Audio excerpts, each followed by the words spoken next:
أعوذ بالله من الشيطان الرجيم. بسم الله الرحمن الرحيم. اقرأ باسم ربك الذي خلق. خلق الإنسان من علق. اقرأ وربك الأكرم. الذي علم بالقلم. علم الإنسان ما لم يعلم. الحمد للہ رب العالمین والصلاة والسلام علی رسولہ الکریم والعاقبۃ للمتقین. اعوذ باللہ من الشیطان الرجیم. بسم اللہ الرحمن الرحیم. رب اشرح لی صدری ویسر لی امری واحلل عقدۃ من لسانی یفقهوا قولی. ربی زدنی علما. اللہم انفعنا بما علمتنا وعلمنا ما ينفعنا وزدنا علما. السلام علیکم ورحمۃ اللہ وبرکاتہ. اللہ نے اس کتاب کو، قرآن کو، انسان کی ہدایت کے لیے بھیجا ہے. ہدایت صرف اللہ سے اور اس کی کتاب سے حاصل ہو سکتی ہے. اس کتاب کا جو میسج ہے وہ اللہ نے واضح کر دیا ہے. The message of the Quran is clear. یہ لوگوں کو حق کی طرف بلاتا ہے. یہ قرآن کا میسج ہے، اور یہ اس سورہ جو ہم اب پڑھ رہے ہیں، جس کا آج اختتام ہونے والا ہے، اس لاسٹ پیسج کا موضوع ہی یہی ہے کہ the message of the Quran is clear. اس سورے کے اس آخری، اس فائنل پیسج میں جو آج ہم پڑھنے والے ہیں آیت نمبر 104 سے، اس پیسج میں بیان کیا گیا ہے کہ قرآن کا message, the message of the Quran is clear.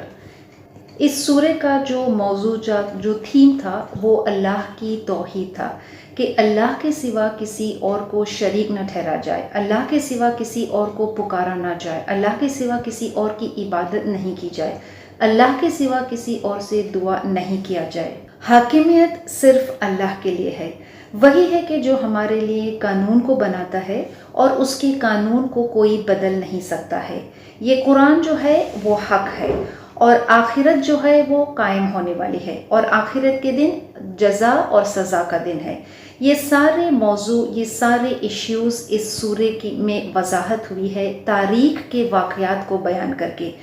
اور اس چھوٹے سے لاسٹ آخری پیسج میں اللہ کے رسول صلی اللہ علیہ وسلم کو اللہ انسٹرکشن کرتا ہے کہ وہ اس پرنسپل، اس اصول کو پوری انسانیت تک، لوگوں تک یہ پہنچائے کہ the message of the Quran is very clear. اور یہ پیغام، یہ میسج جو ہے اللہ کے رسول صلی اللہ علیہ وسلم، چاہے لوگ اس کی کتنی مخالفت کریں گے، یہ message is not going to change. اور یہ دعوت اور تبلیغ کا کام بھی نہیں رکنے والا ہے.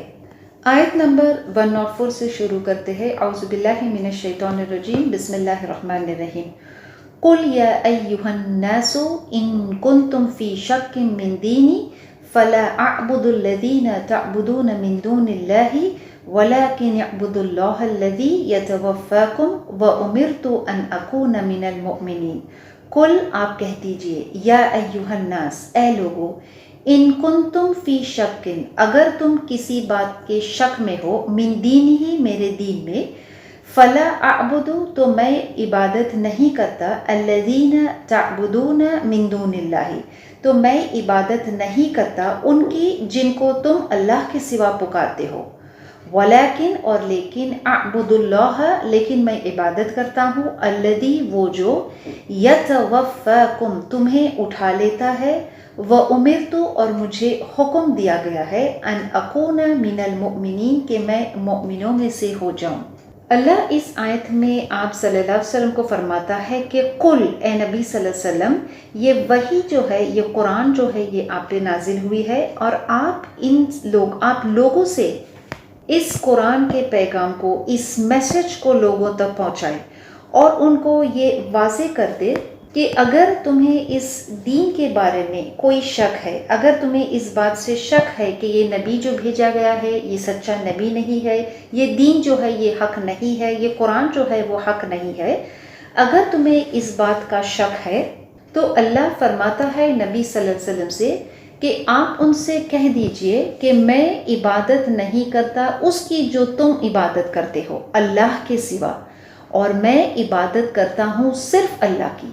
اور پھر اللہ اس کی اور زیادہ وضاحت کر کے بتاتا ہے کہ وہ ہستی، وہ اللہ الذی یتوفاکم، کہ جو تمہیں اٹھا لیتا ہے، مطلب جو تمہیں موت دیتا ہے۔ اللہ ہی وہ ہستی ہے جو ہمیں زندگی دیتا ہے، اللہ ہی وہ ہستی ہے کہ جو ہمیں موت دیتا ہے۔ زندگی اور موت کا اختیار کل اور صرف اللہ کے پاس ہے، صرف اللہ کو ہے۔ اور مجھے اس بات کا بھی حکم ہوا ہے کہ میں نہ صرف اس میسج کو لوگوں تک کنوے کروں، بلکہ مجھے حکم ہوا ہے وَأُمِرْتُ أَنْ أَكُونَ مِنَ الْمُؤْمِنِينَ، نہ صرف کہ میں اس میسج کو لوگوں تک پہنچاؤں بلکہ میں خود مومنوں میں سے ہو جاؤں، کہ میں لوگوں کے لیے سب سے پہلے میں مثال بن کر بتاؤں کہ میں اللہ کے سوا کسی اور کی عبادت نہیں کرتا ہوں، میں اس کی عبادت نہیں کرتا ہوں جن کو تم اللہ کے سوا پکارتے ہو۔ اللہ کے رسول صلی اللہ علیہ وسلم پوری انسانیت کے لیے ایک نمونہ بنا کر بھیجے گئے تھے، تو اللہ کے رسول صلی اللہ علیہ وسلم اپنے عمل سے، اپنے قول سے اور اپنی پوری زندگی میں اس بات کو ثابت کر کے دکھایا کہ آپ جس حق کی طرف لوگوں کو بلا رہے تھے، آپ خود اس حق کے راستے پہ قائم تھے۔ یہ پیغام، یہ میسج صرف قریش کے لیے نہیں تھا بلکہ ہر وہ شخص کے لیے، انسانوں میں سے ہر وہ شخص کے لیے کہ جو اللہ کے سوا کسی اور چیز کو پکارتا ہے، جو اس کو نہ کوئی نفع پہنچا سکتا ہے، نہ اس سے کوئی برائی کو یا اس کی تکلیف کو دور کر سکتا ہے، پھر چاہے وہ کوئی پتھر ہو، کوئی انسان ہو، کوئی جانور ہو، کوئی چاند ستارہ، یہ ساری چیز عبادت کے لائق نہیں ہے۔ اور اللہ کے رسول صلی اللہ علیہ وسلم سے کہا جا رہا ہے کہ وہ ان سے کہے، لوگوں سے کہے کہ میں ایسی چیزوں کی عبادت نہیں کرتا ہوں کہ جن کو تم اللہ کے سوا پکارتے ہو۔ اور تعبدون کا مطلب صرف یہ نہیں ہے کہ عبادت، میری عبادت اللہ کے سوا کسی اور کے لیے نہیں ہے، میرے سجدے، میرا سجود جو ہے وہ اللہ کے سوا کسی اور کے لیے نہیں ہے، میری دعائیں جو ہے وہ اللہ کے سوا اور کسی اور کے لیے نہیں ہے۔ جیسے ہم نے سورہ انعام میں پڑھا تھا، ان صلاتي ونسكي ومحياي ومماتي للہ رب العالمین، کہ میری نمازیں، میری قربانیاں، میرا جینا، میرا مرنا، ہر چیز کس کے لیے ہے؟ اللہ کے لیے ہے، اور اللہ کے سوا کسی اور کے لیے نہیں ہے۔ اللہ کے رسول صلی اللہ علیہ وسلم سے کہا جا رہا ہے کہ وہ لوگوں سے کہے کہ اگر ان کو اس بات کا شک ہے کہ جس چیز کو دے کر مجھے بھیجا گیا ہے اور وہ ہے توحید، اگر اس توحید پہ ان کو شک ہے، اگر اس دین پہ ان کو شک ہے، اگر اس حق کے بارے میں ان کو شک ہے، تو پھر میں اس کی عبادت نہیں کرتا جس کی تم عبادت کرتے ہو، میں تو صرف اللہ کی عبادت کرتا ہوں اور اس کے ساتھ کسی کو شریک نہیں ٹھہراتا ہوں، کیونکہ اللہ وہ ہے کہ جو تم کو موت دیتا ہے، وہی ہے جو تم کو زندگی دیتا ہے، اور تمہارا لوٹنا اسی کے پاس ہے۔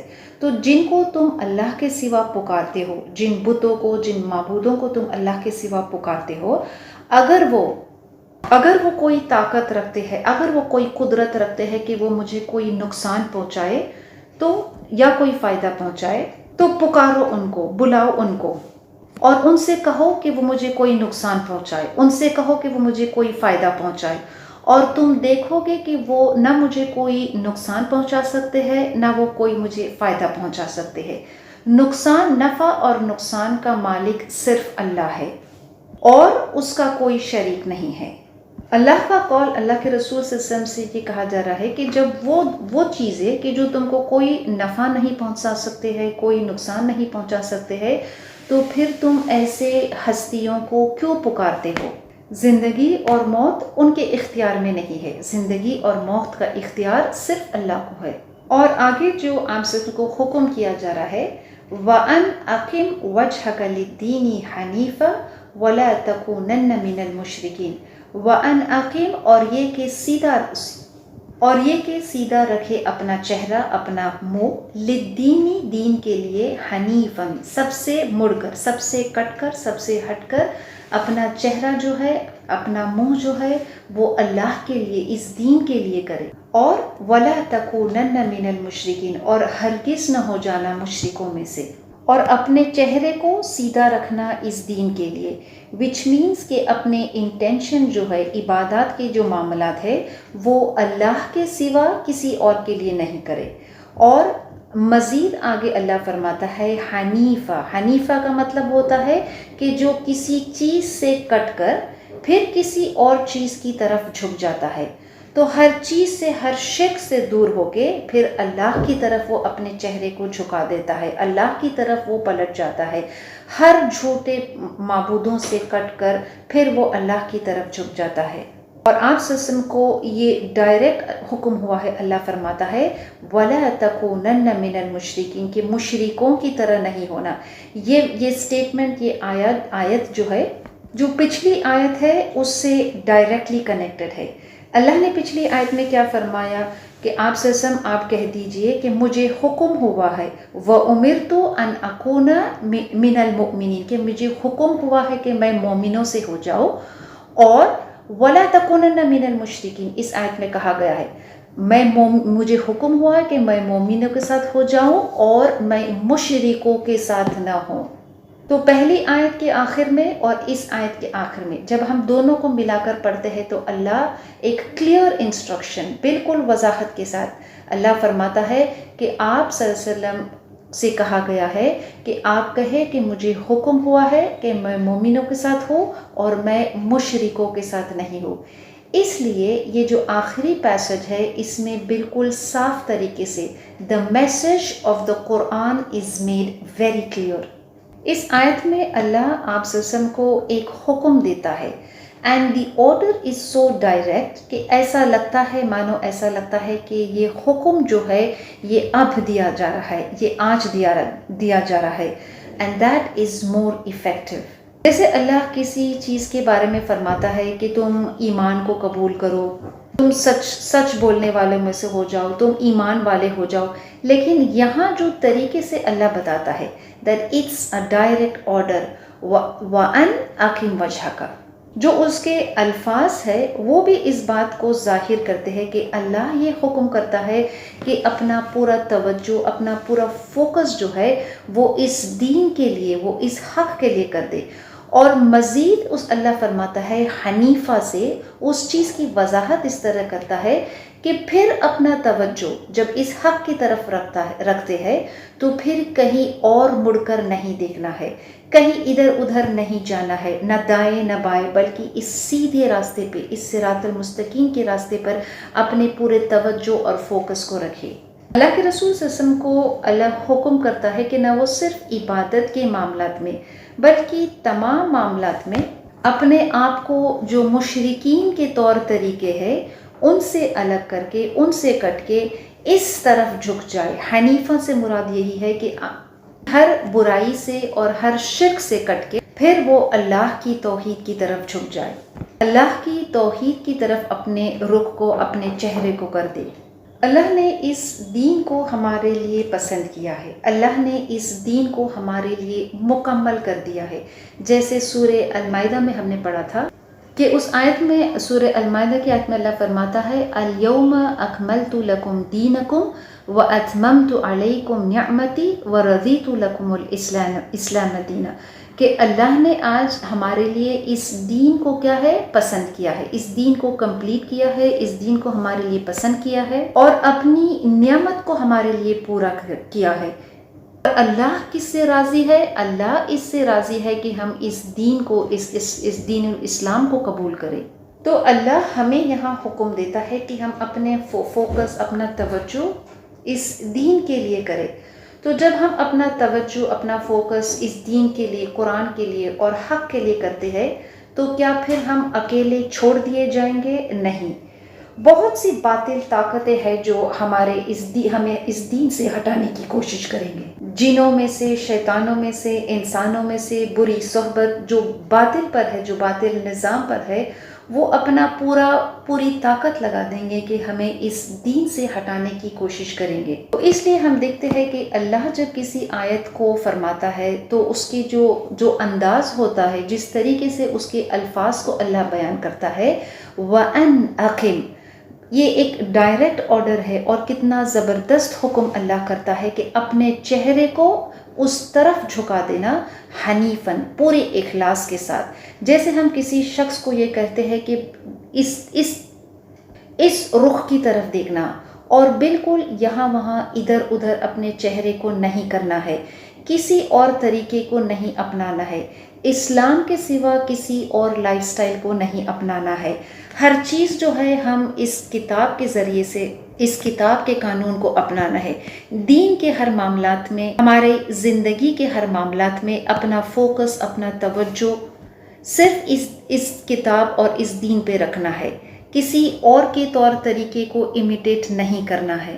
اپنے آپ کو ہر برائی سے اور ہر باطل چیز سے کاٹ کر، ہر وہ چیز جو اسلام کی اور اس دین کی مخالفت کرتے ہیں، ان سب سے اپنے چہرے کو ہٹا کر اس دین اسلام کی طرف اپنے چہرے کو موڑنا ہے، اپنے چہرے کا رخ کرنا ہے۔ تو اللہ کے ساتھ شرک کرنے سے کٹ کے اللہ کی توحید کی طرف جھکنا ہے، کسی اور سے دعا کرنے کو چھوڑ کے اللہ سے دعا کرنا ہے، ہر وہ طور طریقے جو مشرکانہ ہے ان سب سے کٹ کے اللہ کی توحید کی طرف جانا ہے۔ پہلا حکم تھا کہ ہم مومنوں کے ساتھ ہونا ہے، اور پھر اب جو حکم اللہ کرتا ہے وہ ہے کہ مشرکوں کے ساتھ نہیں ہونا ہے۔ اسی لیے اس پیسج کو ہم بہت گہرائی میں جب پڑھتے ہیں کہ ہر الفاظ اس کا جو ہے، اس کی ہر آیت جو ہے، اس میں the message of the Quran is made very clear۔ اللہ صرف یہ نہیں کہتا ہے کہ تم میری عبادت کرو، بلکہ یہ کہ تم کسی اور کو چھوڑ کر کسی اور کی طرف نہیں جانا ہے، اللہ کے سوا کسی اور کو نہیں پکارنا ہے، مومنوں میں سے ہونا ہے، مشرکوں میں سے نہیں ہونا ہے۔ بالکل صاف اور بالکل وضاحت کے ساتھ میسج کو کلیئر کیا گیا ہے۔ وضاحت آگے اور اللہ کرتا ہے وَلَا تَدْعُ مِن دُونِ اللَّهِ مَا لَا يَنْفَعُكَ وَلَا يَضُرُّكَ فَإِنْ فَعَلْتَ فَإِنَّكَ إِذًا مِنَ الظَّالِمِينَ۔ وَلَا تَدْعُ، اور نہ پکار، مِن دُونِ اللَّهِ، اللہ کے سوا، اور اللہ کے سوا کسی اور کو نہیں پکارنا ہے، مَا لَا يَنْفَعُكَ، جو تمہیں کوئی نفع نہیں پہنچا سکتا ہے، وَلَا يَضُرُّكَ، نہ کوئی نقصان پہنچا سکتا ہے، فَإِنْ فَعَلْتَ، تو پھر اگر تم نے ایسا کیا، فَإِنَّكَ إِذًا مِنَ الظَّالِمِينَ، تو تم ظالموں میں سے ہو جاؤ گے۔ وضاحت پہ وضاحت اللہ کرتا ہے اس آیت کے اندر، ان آیتوں کے ذریعے سے۔ the message of the Quran is so clear, there is no ambiguity in the message، کہ جب اللہ یہ دو چیز کا حکم کرتا ہے، آرڈر کرتا ہے کہ تم مومنوں کے ساتھ ہونا اور تم مشرکین کے ساتھ نہیں ہونا، اب مزید اللہ فرماتا ہے کہ اللہ کے سوا کسی اور کو نہیں پکارنا ہے۔ دعا should not be made for any other than Allah۔ The essence of عبادت، عبادت کا جو ایسنس ہے وہ ہے دعا، اور وہ اللہ کے سوا دعا کسی اور سے نہیں کی جاتی ہے۔ تو اللہ اس آیت کے ذریعے سے فرماتا ہے لوگوں کو، اللہ کے رسول صلی اللہ علیہ وسلم کے ذریعے سے، کہ جو اللہ کے سوا کسی اور کو پکارتا ہے، اللہ کے سوا کسی اور سے دعا کرتا ہے، تو اللہ فرماتا ہے اگر وہ ایسا کرتا ہے، فَإِن فَعَلْتَ، اگر وہ ایسا کرتا ہے، فَإِنَّكَ إِذًا مِنَ الظَّالِمِينَ، تو وہ ظالموں میں سے ہو جائے گا۔ کوئی چیز اللہ کے سوا کوئی ہمیں نہ نقصان پہنچا سکتے ہیں نہ کوئی فائدہ پہنچا سکتے۔ تو جب ہم جانتے ہیں کہ کوئی شخص یا کوئی ہستی ہمیں نفع یا نقصان نہیں پہنچا سکتا ہے، تو پھر ہم دعا اس کو کیسے کر سکتے ہیں؟ ہم دیکھتے ہیں کہ جو لوگ شرک کرتے ہیں، کہ اللہ کے سوا جو کسی اور کو، کسی بت کی عبادت کرتے ہیں، کسی پتھر کو پوجتے ہیں، اور وہ اس چیز کو بنانے کے لیے، اس بت کو بنانے کے لیے، اس مٹی کے پتلے کو بنانے کے لیے وہ اپنا کتنا مال خرچ کرتے ہیں، اپنی کتنی صلاحیتیں لگاتے ہیں، وہ کتنی محنت اور کتنی کوشش کرتے ہیں۔ کس چیز کے لیے وہ محنت اور کوشش کر رہے ہیں؟ اللہ کے سوا کسی اور کو پکارنے کے لیے، کہ پھر وہ ان پتھر کی مورتی کو، پھر ان جھوٹے معبودوں کو وہ دعا کرتے ہیں اور پکارتے ہیں۔ اپنی پوری زندگی کو وہ ضائع کرتے ہیں کیونکہ وہ اللہ کو چھوڑ کر کسی اور کی عبادت کرتے ہیں اور اللہ کے سوا کسی اور کو وہ پکارتے ہیں۔ ہم تھوڑا تصور کر لیں کہ اگر ہم ایک دیوار کے سامنے کھڑے ہو کے اس دیوار سے ہم بات کرتے ہیں، اس دیوار سے ہم دعا کرتے ہیں کہ وہ دیوار ہمیں کچھ کھانے کے لیے دے، کچھ پینے کے لیے دے، تو کیا یہ چیز درست ہوگا؟ وہ دیوار ہماری پکار کو نہیں سن سکتی ہے۔ بالکل اسی طرح جو بت بناتے ہیں، جو پتھر کو تراش کے کسی مورتی کو بناتے ہیں اور پھر اس کے آگے کھڑے ہو کے عبادت کرتے ہیں، پھر اس کے آگے کھڑے ہو کے اس سے دعا کرتے ہیں، تو یہ انسان کی کتنی بڑی جہالت ہے۔ شرک انسان کی سب سے بڑی جہالت ہے کہ جب کوئی شخص، کوئی چیز جس کو ہم پکار رہے ہیں، وہ ہماری پکار کو سنتا نہیں ہے، نہ وہ اس بات پہ قدرت رکھتا ہے کہ اگر وہ سن بھی لے، اگر کسی انسان کو پکارتے ہیں اور اگر وہ ہماری پکار کو سن بھی لے تو پھر وہ اس بات پہ قدرت نہیں رکھتا ہے کہ وہ کوئی ہمیں نفع یا نقصان پہنچائے۔ قیامت کے دن بھی جب انسانوں کو جمع کیا جائے گا اور ان سے کہا جائے گا کہ پکارو اپنے شرکاؤں کو، بلاؤ ان کو کہ جن کو تم اللہ کے سوا پوچھتے تھے، اور دیکھو کہ وہ تمہاری کیا مدد کر سکتے ہیں۔ تو قرآن بیان کرتا ہے کہ اس دن ان کے سارے وہ جھوٹے معبود، وہ سارے ان کی باطل خدا، باطل دیوی دیوتائے، وہ سب گم ہو جائیں گے۔ وَضَلَّ عَنْهُمْ مَا كَانُوا يَفْتَرُونَ۔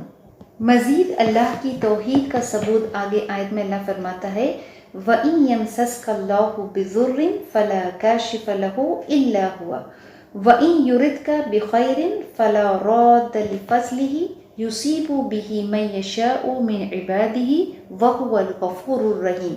وَإِن يَمْسَسْكَ اللَّهُ، اور اگر پہنچتے ہیں اور اگر پہنچاتے ہیں اللہ، بِضُرٍّ تمہیں کوئی تکلیف، کوئی نقصان، فَلَا كَاشِفَ لَهُ، تو اس کو نہیں ہٹا سکتا، الا ہوا، اللہ کے سوا اس تکلیف کو کوئی نہیں ہٹا سکتا۔ وَإِن يُرِدْكَ بِخَيْرٍ، اور اگر وہ کوئی بھلائی چاہتا ہے تیرے لیے، فَلَا رَادَّ لِفَضْلِهِ، تو نہیں کوئی روکنے والا ہے اس کے فضل کو۔ اگر اللہ تمہیں کوئی خیر پہنچانا چاہتا ہے تو اس فضل کو تم تک پہنچنے کے لیے کوئی اس کو روک نہیں سکتا ہے۔ یُصِیبُ بِهِ مَن یَشَاءُ، وہ پہنچاتا ہے جسے چاہتا ہے، من عبادہ، اپنے بندوں میں سے وہ جس کو چاہتا ہے وہ پہنچاتا ہے، وَهُوَ الْغَفُورُ الرَّحِيمُ، اور وہ بخشنے والا اور نہایت مہربان ہے۔ اس پیسج کے ہر آیت میں ہم دیکھتے ہیں کہ توحید کی کتنی بہترین وضاحت اللہ کرتا ہے کہ اگر اللہ اس بات کا ارادہ کرے کہ وہ تمہیں کوئی تکلیف پہنچانا چاہتا ہے، اگر تمہیں کوئی تکلیف پہنچتی ہے تو کیا اللہ کے سوا کوئی اس تکلیف کو دور کر سکتا ہے؟ اگر اللہ تمہیں کوئی خیر پہنچانا چاہے تو اللہ کے سوا وہ فضل کو تم تک پہنچنے کے لیے کوئی روک سکتا ہے؟ ہر چیز اس کے فیصلے سے ہوتا ہے، ہر چیز اس کے علم سے ہوتا ہے، اس کی حکمت سے ہوتا ہے۔ انسان کا علم بہت لمیٹڈ ہے، انسان خود اپنے لیے کیا چیز بھلا ہے، کیا چیز برا ہے وہ نہیں جانتا ہے، لیکن اللہ جانتا ہے کہ ہمارے لیے کیا چیز خیر ہے، کیا چیز بھلائی ہے اور کیا چیز برا ہے۔ تو ہمیں چاہیے کہ ہم اللہ پہ بھروسہ کریں، اللہ کی عبادت کریں اور اس کی رضا کو حاصل کرنے کی کوشش کرے۔ اگر کوئی تکلیف یا کوئی مصیبت پہنچتی ہے تو کون ہے جو اس تکلیف کو ہٹا سکتا ہے؟ اللہ کے سوا۔ تو جب ہم جانتے ہیں کہ اللہ کے سوا اس تکلیف کو کوئی نہیں ہٹا سکتا ہے تو پھر ہم دعا کس سے کریں، ہم فریاد کس سے کریں اس تکلیف کو ہٹانے کے لیے؟ اس آیت میں وہ ایکسپلینیشن ہے کہ ہر اچھی چیز، ایوری تھنگ گڈ، ایول، نفع، نقصان، ہر چیز کس سے ہے؟ اللہ کے پاس سے ہے، فرام اللہ alone، اور no one shares with his power over these things۔ اس لیے ہمیں چاہیے کہ ہم اللہ کے سوا کسی اور کی عبادت نہیں کریں۔ اور آیت کے آخر میں اللہ فرماتا ہے وَهُوَ الْغَفُورُ الرَّحِيمُ، اس کا مطلب ہے کہ اللہ معاف کرنے والا ہے، اللہ بخشنے والا ہے ان لوگوں کو کہ جو اس کی طرف رجوع کرتے ہیں، چاہے وہ شرک ہی کیوں نہ کرے۔ اگر کوئی شخص شرک کرتا ہے اور پھر اللہ کی طرف رجوع کرتا ہے، اللہ سے توبہ کرتا ہے، تو پھر اللہ اس کو بخشتا ہے اگرچہ وہ اللہ سے توبہ کرتا ہے۔ تو ایسی صورت میں اللہ وَهُوَ الْغَفُورُ الرَّحِيمُ۔ اس آخری پیسج کا خطاب انسانیت سے اللہ نے کیا ہے کہ اے لوگو یا ایھا الناس، آپ سب لوگوں سے کہہ دو کہ میں، اگر تمہیں اس دین کے بارے میں شک ہے تو میں ان چیزوں کی، ان جھوٹے معبودوں کی، ان باطل چیزوں کی عبادت نہیں کرتا ہوں، میں تو صرف اللہ کی عبادت کرتا ہوں اور اس کے ساتھ شریک نہیں ٹھہراتا ہوں۔ انسانیت سے خطاب ہے، اللہ کے رسول صلی اللہ علیہ وسلم سے کہا جاتا ہے کہ آپ کہہ دیجئے قل یا ایھا الناس، آپ کہہ دیجئے اے لوگو، قد جاءکم الحق من ربکم، کہ تمہارے پاس آ چکا ہے حق، کہاں سے؟ من ربکم، تمہارے رب کی طرف سے۔ فمن اہتدی، تو جس نے ہدایت پائی، فانما یہتدی لنفسی، تو وہ ہدایت پایا ہے اپنی نفس کے لیے، اس نے ہدایت پایا ہے اپنی جان کے لیے۔ ومن ضل، اور جو گمراہ ہوا، فانما یضل علیہا، تو وہ گمراہ ہوا ہے اپنے لیے، تو وہ صرف اپنے برے کو گمراہ ہوا ہے۔ وما انا علیکم بوکیل، اور میں تم پر کوئی مختار، کوئی وکیل نہیں ہوں۔ انسانیت کو خطاب ہے، اللہ کے رسول صلی اللہ علیہ وسلم سے کہا جا رہا ہے کہ لوگوں سے کہو یا ایھا الناس، کہ تمہارے پاس تحقیق حق آ چکا ہے۔ سو وچ مینس کہ جس طرح سے اللہ کے رسول صلی اللہ علیہ وسلم کو حکم ہو رہا ہے کہ وہ انسانیت کو یہ میسج کرے، یہ ہماری ڈیوٹی ہے، it's our duty that we convey things to mankind, کہ ہم اس حق، الحق کو لوگوں تک پہنچائے۔ اور حق وہ ہے کہ اللہ فرماتا ہے کہ یہ حق کو جا کر ہمیں کہیں سے تلاش کرنے کی ضرورت نہیں ہے۔ اللہ فرماتا ہے کہ یہ حق کو اللہ نے نازل کیا ہے، یہ حق کو اللہ نے ہمارے لیے بھیجا ہے۔ The truth has come from above۔ تو لوگ اگر اس حق کو تلاش کرتے ہیں، if they are sincere seekers of the truth, then the truth has come، حق آ چکا ہے۔ ہر شخص سوچتا ہے، ہر شخص چاہتا ہے کہ وہ حق پر ہو، لیکن اس حق کو پانے کے لیے، اس حق کو to be the sincere seekers of that truth، اس حق کو پانے کے لیے what is the criteria؟ کیا حق کہیں کسی میڈیا سے آتا ہے؟ کیا حق جو ہے وہ کسی انسان سے آتا ہے؟ کیا حق جو ہے is our own ideas and desires and thinking؟ نہیں، حق ایسا نہیں ہے۔ حق وہ ہے کہ جو حق ہمارا رب نازل کرتا ہے، اور جو ہمارا رب اس حق کو بھیجتا ہے، اور اللہ فرماتا ہے کہ قد جاءکم الحق من ربکم، کہ یہ حق جو ہے وہ تمہاری رب کے پاس سے آ چکا ہے۔ جب ہم معاشرے میں دیکھتے ہیں، لوگوں کے حالات کو ہم دیکھتے ہیں، خاص کر دین کے معاملے میں ہم دیکھتے ہیں کہ وہ اپنی مرضی، اپنی خواہشات یا پھر اپنے باپ داداؤں کے طور طریقے پہ چلتے ہیں، تو یہ حق نہیں ہے۔ حق وہ ہے کہ جو اللہ نے اس کتاب کو بھیجا ہے، the book of Allah is the حق۔ تو حق کیا ہے؟ القرآن والاسلام is حق، اور یہ حق جو ہے وہ آ چکا ہے۔ تو جب حق آ چکا ہے تو پھر it's a command an instruction for all humanity، یا ایھا الناس، تو لوگوں کے لیے یہ حق اللہ نے لوگوں کے لیے بھیجا ہے، تو پھر یہ ضروری ہے، پھر انہیں چاہیے کہ پھر اس حق کو دیکھیں، اس حق کو پہچانیں، اس حق کو پڑھیں۔ ڈو ناٹ بی ایروگنٹ، یہ نہیں کہے کہ یہ حق کیسے آ گیا، یہ کتاب کیسے سچی ہے، یہ نبی کیسے سچا ہے۔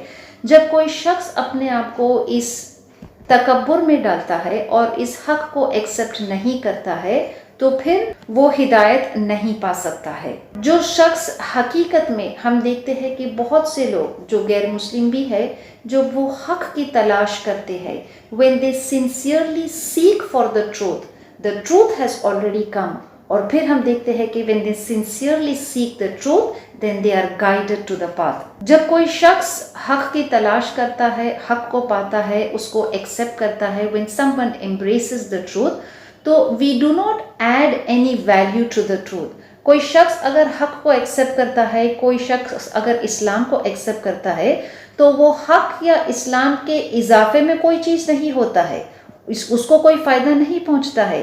The benefit is for the one who accepts the truth۔ The benefit is for the one who accepts Islam۔ قیامت کے دن جب ہر نبی اپنی قوم کے ساتھ لایا جائے گا، تو اس میں کچھ انبیاء ایسے ہوں گے کہ جن کے پاس بہت ہی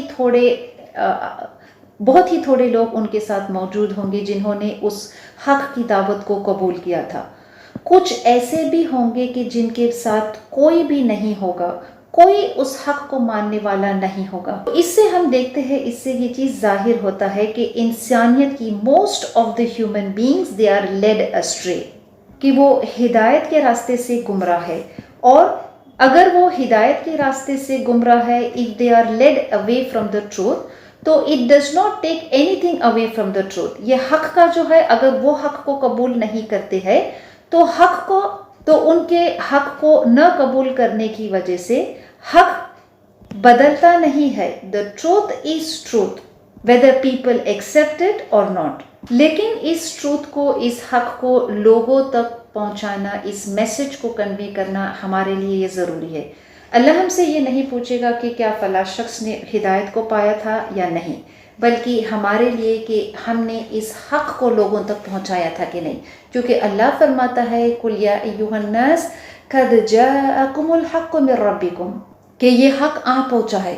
تو یہ حق جو ہمارے پاس ہے، یہ حق جو ہمارے ہاتھوں میں ہے، یہ کتاب جو ہمارے پاس ہے، اٹس آر ڈیوٹی کہ ہم اس حق کو لوگوں تک پہنچائیں. اور اللہ فرماتا ہے کہ جو اس حق، یہ حق آ چکا ہے، تو جو اس حق کو ایکسیپٹ کرتا ہے فَمَنِ اهْتَدَىٰ فَإِنَّمَا يَهْتَدِي، تو پھر وہ جو اس ہدایت کو پاتا ہے، اس حق کو ایکسیپٹ کرتا ہے، تو فائدہ اسی کو ہوتا ہے، ہدایت بھی اس کو ملتی ہے. اور جو گمراہ ہوتا ہے، اس حق کو ایکسیپٹ نہیں کرتا ہے، سو ہی لیڈس ہمسیلف اسٹرے. تو جو حق کی تلاش کرتا ہے، جب حق آ جاتا ہے، اگر اس حق کو ایکسیپٹ کرتا ہے تو فائدہ ان کا ہوتا ہے.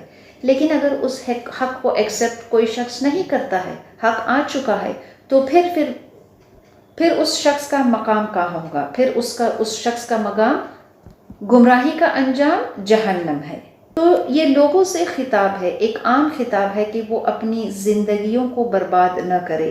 اس کتاب کو پڑھے. The message of this book is very clear. اس چھوٹے سے پیسج میں ہم دیکھتے ہیں کہ کتنی صاف وضاحت سے with full clarity اللہ فرماتا ہے کہ ہم عبادت کس کی کرے، عبادت کس کی کیوں نہیں کرے. اور یہ ساری چیزیں جو اللہ وضاحت کرتا ہے، he shows us the consequences. اس حق کو ایکسیپٹ کرنے کے لیے جو آ گیا ہے، اس حق کو ایکسیپٹ کرنے سے ہدایت حاصل ہوتی ہے. اس کتاب کے سوا حق کوئی اور چیز میں نہیں ڈھونڈ سکتے ہیں، نہیں تلاش کر سکتے ہیں. So the one who leads himself astray, جو اپنے آپ کو جو سیدھے راستے سے جو گمراہ کر دیتا ہے، وہ اس وجہ سے ہے کہ وہ اس حق کو اس کتاب کو ایکسیپٹ نہیں کرتا ہے. اللہ کی کتاب، the book of Allah is perfect. It's complete for people to see it and to read it. اور اللہ کے رسول صلی اللہ علیہ وسلم سے کہا گیا ہے کہ آپ ان سے کہہ دیجئے کہ میں تمہارے لیے وما انا علیکم بوکیل، میں کوئی وکیل یا میں کوئی مختار بنا کر تمہارے لیے بھیجا نہیں گیا ہوں. میری my job is only to convey the message. ہر شخص کی یہ ڈیوٹی ہے کہ وہ اپنے آپ کو جہنم کی آگ سے بچائے. لیکن اس جہنم کی آگ سے کوئی شخص اپنے آپ کو کیسے بچائے؟ The only way is by accepting the truth. کوئی شخص اگر یہ جھوٹا دعویٰ کرتا ہے کہ وہ ان کو جہنم کی آگ سے بچا سکتا ہے، کوئی شخص یہ ایسی جھوٹے دعوے کرتا ہے کہ وہ ان کو آخرت میں ان کی سفارش کرے گا. قرآن خود بیان کرتا ہے کہ یہ ساری باتیں ان کی جھوٹی ہے. اگر انہوں نے اس حق کو ایکسیپٹ نہیں کیا ہے تو پھر وہ اس عذاب سے محفوظ نہیں ہے. اللہ نے انسانوں کو بنا کر ایسے ہی نہیں دنیا میں چھوڑ دیا. اس کی ہدایت کے لیے اللہ نے ایک طریقہ بتایا ہے. اس کی ہدایت کے لیے اللہ نے نبیوں کو بھیجا ہے، رسولوں کو بھیجا ہے، اور ان کے ساتھ ایک کتاب دے کر بھیجا ہے. اور اس آخری نبی کو جو کتاب دے کر بھیجا ہے وہ الحق ہے. ہدایت دینے والا اللہ ہے، لیکن اس ہدایت کی طلب کے لیے to struggle for the truth is the duty of every human being. اس لیے یہ خطاب جو ہے وہ پوری انسانیت سے ہو رہا ہے کہ یہ حق آ چکا ہے، اور اس حق کو پھر جب آ چکا ہے تو اس کو ایکسیپٹ کرنا وہ ان کی ہدایت کے لیے ہے. کیونکہ اس قرآن کے سوا کوئی اور چیز حق نہیں ہے. نہ ہم کسی شخص کو ہدایت پہ لا سکتے ہیں سوائے اللہ اس شخص کو ہدایت پہ لا سکتا ہے. اللہ بہتر جانتا ہے کہ کون ہدایت پانے کے لائق ہے اور کون ہدایت نہیں پانے والا ہے. اللہ کے رسول صلی اللہ علیہ وسلم جہاں اپنی پوری کوشش لگائے تھے کہ ابو طالب حق پر آ جائے، ابو طالب اس حق کو پہچان لے اور اس ہدایت پہ پالے تو کیا وہ ہدایت پا گئے تھے؟ نہیں۔ اللہ جس کو ہدایت دے گا، اللہ جس کو چاہے گا وہ ہدایت پائے گا۔ اور قرآن میں ہم دیکھتے ہیں کہ نوح علیہ السلام اپنے بیٹے کو نہیں بچا سکے، نوح علیہ السلام اپنے بیٹے کو ہدایت پر نہیں لا سکے، ابراہیم علیہ السلام اپنے والد کو ہدایت پر نہیں لا سکے۔ تو اللہ قرآن میں فرماتا ہے کہ چاہے تم کتنی کوشش کر لو، تم لوگوں کو ہدایت پر نہیں بلا سکتے ہو، لیکن اس حق کی دعوت اس کو پہنچانا کیا ہے؟ ہمارا کام ہے۔ اللہ بہتر جانتا ہے کہ who is the one who will be guided۔ اس پیسج کی ہر آیت ہم دیکھتے ہیں کہ کتنی بہترین طریقے سے اللہ نے توحید کی وضاحت کی ہے، اور اس آخری آیت میں بھی وہی حکم اللہ دیتا ہے وضاحت کے ساتھ کہ توحید کی اور حق کی ہم کس طرح سے پیروی کریں۔ وَاتَّبِعْ مَا يُوحَىٰ إِلَيْكَ وَاصْبِرْ حَتَّىٰ يَحْكُمَ اللَّهُ وَاللَّهُ خَيْرُ الْحَاكِمِينَ۔ وَاتَّبِعْ اور پیروی کرو، ما یوحا کہ جو وحی ہوتی ہے، الیک تمہاری طرف، وَاصْبِرْ اور صبر کرو، حتیٰ یہاں تک کہ یحکم اللہ فیصلہ کر دے اللہ، وَهُوَ خَيْرُ الْحَاكِمِينَ اور وہ بہترین فیصلہ کرنے والا ہے۔ یہ آیت جو ہے اس سورے کا is the essence of the سورہ، اور وہ کیا ہے کہ اللہ فرماتا ہے کہ اتبع ما یوحا، فالو دا ریولیشن، یہ کتاب، یہ حق جو اللہ نے آپ صلی اللہ علیہ وسلم آپ کی طرف نازل کیا ہے، اس کو کیا کرے؟ اس کو فالو کرے۔ اینڈ دا سیکنڈ انسٹرکشن وَاصْبِرْ کہ صبر کرے، اور پھر اللہ فرماتا ہے وَاصْبِرْ حَتَّىٰ يَحْكُمَ اللَّهُ یہاں تک کہ فیصلہ کر دے اللہ۔ تو ہمارا دین جو ہے، دی انٹائر دین آف اسلام از اتباع، کہ کیا کرے؟ اتباع کرے، فالو۔ کس چیز کو فالو کرے؟ جو وحی، جو کتاب، جو ریولیشن اللہ نے نازل کیا ہے اس کو فالو کرے۔ اور یہی حکم اللہ نے جب انسان کو بنایا تھا، جب آدم کو بنایا تھا، اللہ نے یہ انسٹرکشن آدم علیہ السلام کو دیا تھا کہ اللہ نے جب آدم کو اور حوا کو اور ابلیس کو جب جہنم سے اللہ نے اس دنیا میں جب بھیجا تھا جنت سے نکال کر، فَإِمَّا يَأْتِيَنَّكُم مِّنِّي هُدًى، اللہ نے فرمایا آدم علیہ السلام سے کہ جب بھی تمہارے پاس یہ ہدایت آئے گی میری طرف سے، فَمَن تَبِعَ هُدَايَ فَلَا خَوْفٌ عَلَيْهِمْ وَلَا هُمْ يَحْزَنُونَ۔ تو یہ ہدایت جب بھی آئے گی تو اس ہدایت کو کیا کرنا ہے؟ فالو کرنا ہے، اتباع کرنا ہے۔ اور ہر رسول کے ساتھ اللہ نے جو کتاب بھیجی تھی، ہر نبی کے ساتھ جو اللہ نے کتاب بھیجی تھی، ان کے لوگوں کے لیے ضروری تھا that they follow the book and they follow the messenger, اور اس کے سوا guidance is not there except to follow the messenger. اور جب ہم اس کی اتباع کرتے ہیں، رسول کی اتباع کرتے ہیں، تو اتباع کرنے کا مطلب یہ ہے کہ کوئی شخص مثال کے لیے آگے چل کر جا رہا ہے تو ہم اس کی اتباع اس طرح سے کریں کہ پھر ہم اس شخص کے آگے نہ چلے جائیں، پھر ہم اس شخص کے دائیں بائیں نہ چلے جائیں، پھر ہم اس شخص کی اپوز نہیں کریں، اس کی مخالفت نہیں کریں۔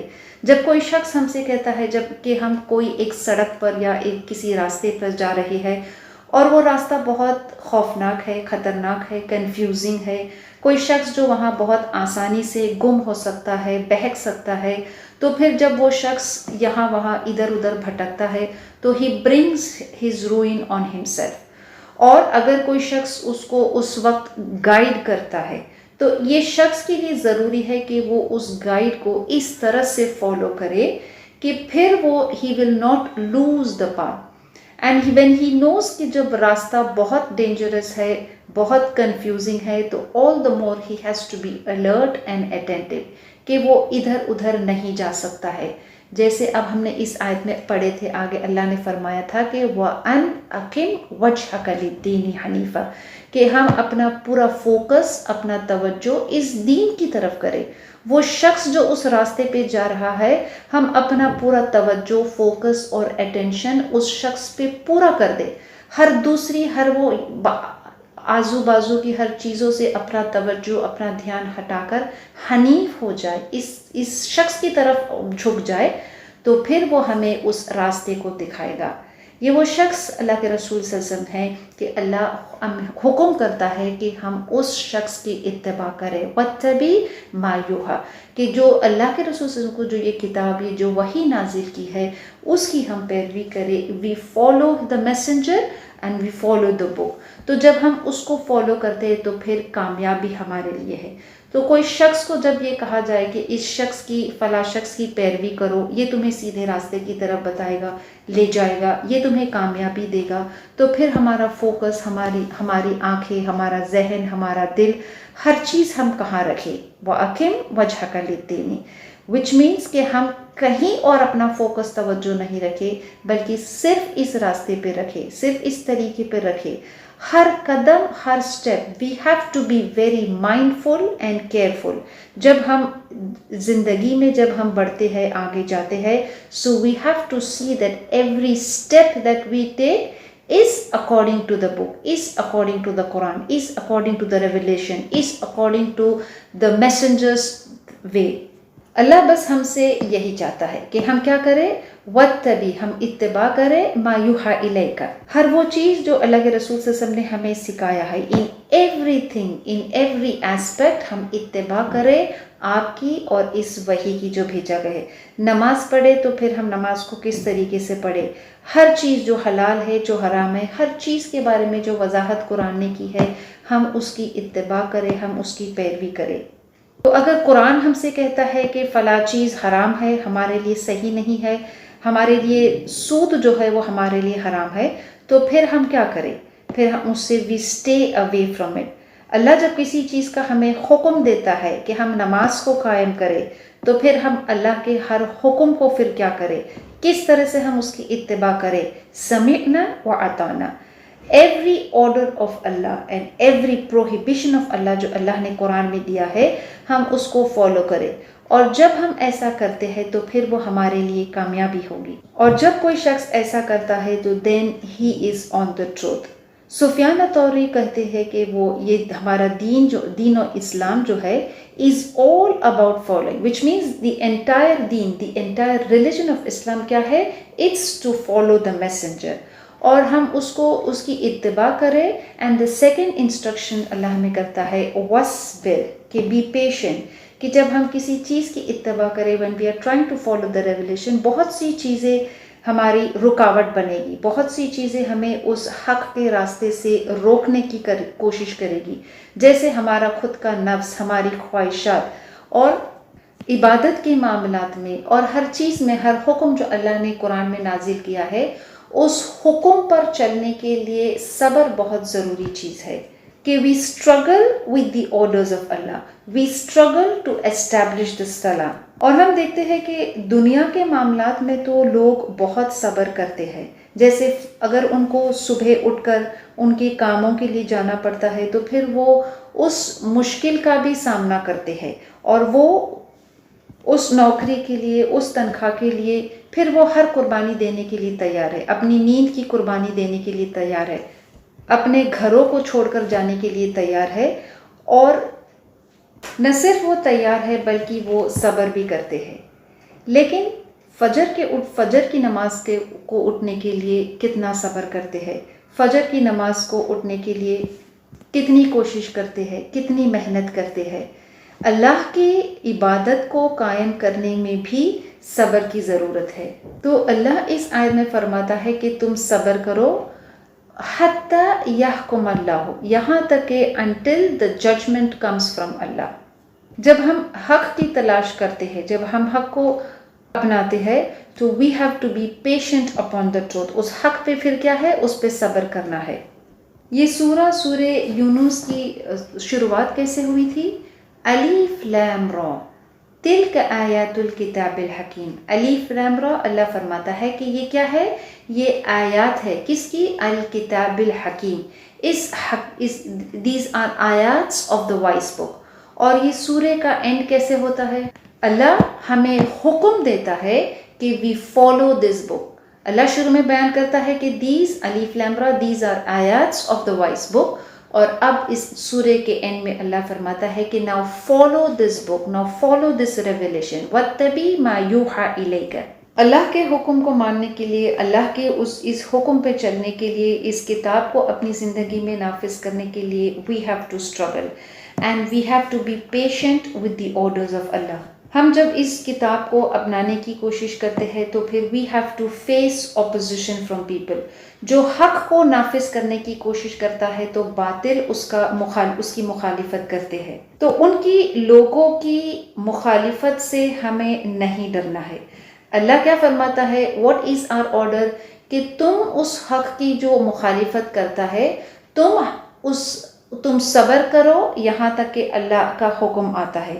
سو ہمارے لیے یہ ہے کہ we follow the Quran, we follow the revelation, ہم اللہ کے رسول صلی اللہ علیہ وسلم کی طریقے کو، اس کی اتباع کریں and we wait for the judgement of Allah.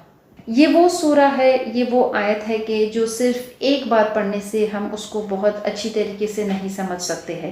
ہم جتنے بار اس سورے کو پڑھیں گے، جتنے بار ان آیتوں کو پڑھیں گے، again and again we will find that we have tremendous benefits in these ayats۔ تو ہم اللہ کا جتنا زیادہ تقوی اختیار کرتے ہیں، the more we have the fear of Allah، the more we recite the book of Allah، the more we will benefit from it۔ ہر آیت ہم دیکھتے ہیں اس پیسج کی کہ کتنی بہترین طریقے سے اللہ نے اس میں وضاحت کی تھی۔ اللہ کے رسول صلی اللہ علیہ وسلم کو حکم ہوا کہ وہ انسانیت کو that he declare to mankind، اور یہ حکم ایسا ہے کہ it's as if کہ اللہ کے رسول صلی اللہ علیہ وسلم یہ حکم جو ہے ہمارے سامنے کھڑے ہے، and the order and the instruction is at every single individual۔ ہم میں سے ہر ایک کو اللہ کے رسول صلی اللہ علیہ وسلم یہ حکم کر رہا ہے and he makes his declaration. یہ حکم جو اللہ فرماتا ہے کہ آپ لوگوں سے کہہ دے، ہی میکس دس ڈکلریشن کہ جس طرح سے اللہ نے ان کو حکم دیا ہے with full clarity۔ اور ہم دیکھتے ہیں کہ یہ مکی سورہ ہے، اور مکی دور کے اندر جو اللہ کے رسول صلی اللہ علیہ وسلم کے ساتھ جو افراد تھے وہ بہت زیادہ تعداد میں نہیں تھے۔ He had a very small number of followers in Makkah، لیکن اس کے باوجود ہم دیکھتے ہیں کہ کتنے زبردست انداز میں وہ لوگوں کے سامنے اس چیز کی وضاحت کرتے ہیں۔ He orders mankind کہ وہ اللہ کے سوا کسی اور کی عبادت نہیں کرے۔ وہ حکم کرتے ہیں کہ وہ اللہ کے سوا کسی اور کو نہیں پکارے۔ وہ حکم کرتے ہیں کہ میں اللہ کے سوا کسی اور کی عبادت نہیں کروں گا، میں ان چیزوں کی عبادت نہیں کروں گا۔ He tells them, he gives them this statement very clearly کہ میں جن معبودوں کو تم پکارتے ہو میں ان کی عبادت نہیں کروں۔ And he also makes it very clear to mankind کہ یہ حق تمہاری رب کے پاس سے آ چکا ہے، تو accept this truth۔ اللہ کے رسول صلی اللہ علیہ وسلم کو یہ حکم نہیں ہوا ہے کہ وہ ہر ایک کو ہی forces people to follow، زبردستی نہیں ہے۔